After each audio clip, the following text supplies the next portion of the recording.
și bine m-am găsit la un nou episod din Clash Royale. Aici vom o să facem episoade, oricum o să deschid un Magical Chest. Avem să facem 3 coroane la Clan Chest. Asta nu m-ar deranja, așa că haide să jucăm, să vedem decul. Jucăm cu decul de arena, chiar dacă nu este bun pentru 2v2. Asta nu contează.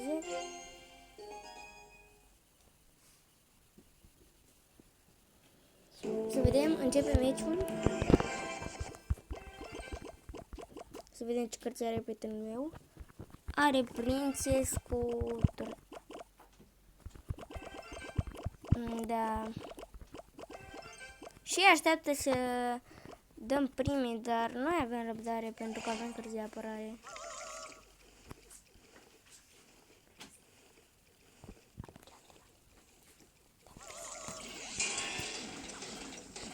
Ușează Witch cu... Nu este bine.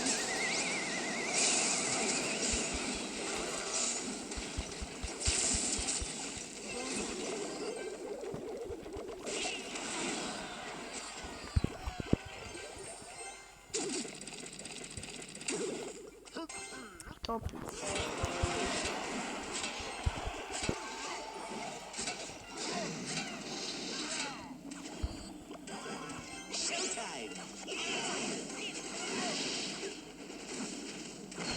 Și prindem hitul pe turn cu balonul.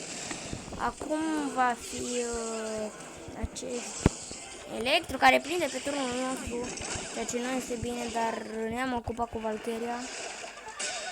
Și dă Valkyria pe guards. E bine, nu avem prea bine pus în practică, dar nu este nimic. Archersul își face treaba, dar nu destul, pentru că scheletonii vor lua Archersul. A ratat zepul de pe Archers. Nu știu ce push este. Skeleton Army cu Princess. Nu este un push destul de extraordinar.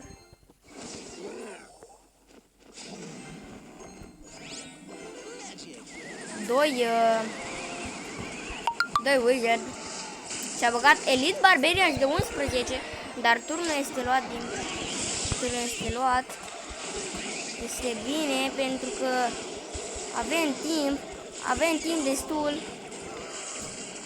Oh, ce loc frumos! Dați foarte multe trupe. Acum nu avem cum să... Nu avem... Cred că va spama pe turn. Aici doi se uită la meciul meu. Este într-adevăr un meci câștigat. O coroană, dar este câștigat și meciul se termină aici.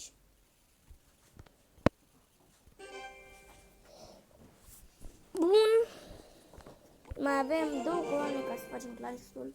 Să vedem dacă putem să-l facem într-un singur meci. Și începe al doilea meci. Are P.E.K.K.A cu bandit și cu tornado și cu mini-hard.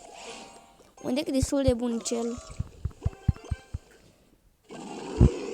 Eram sigur că poate fi un Lava Hound în deck-ul acestor oameni.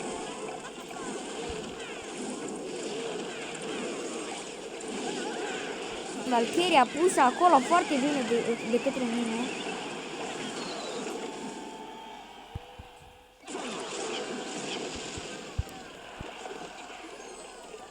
Și o să-mi puși bandită cu Wizard. Bandita prinde foarte mult pe turn. Ce face bandita? Este de neexplicat. Aici va fi un push foarte bine pus în practică. Dar este acel Electro Wizard care distruge totul, din păcate. Dar nu este nicio problemă, pentru că cu echiperul meu a pus mini hard. Și turnul este luat, într-adevăr. Acum nu avem decât să ne apărăm sau să pușez pe turnul din stânga ca să fac 2 corane. Eu în locul meu eu în locul vostru aș pușa pe partea stângă. Dar ne atacă pe partea dreaptă cu același push, cu același push, dar le iese, dar cu echiperul meu are tornado și îl duce departe de turnul meu. 2 turnuri luate. N-ai crescut pe partea aceea, dar ce se întâmplă aici? 3 turnuri luate. Poate fi King Tower. King Tower poate fi luat aici. King Tower poate fi luat. Cu balonul. Ce push extraordinar. Îți dau pe alea.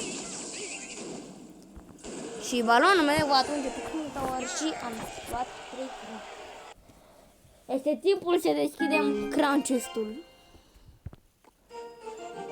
Să vedem ce va pica.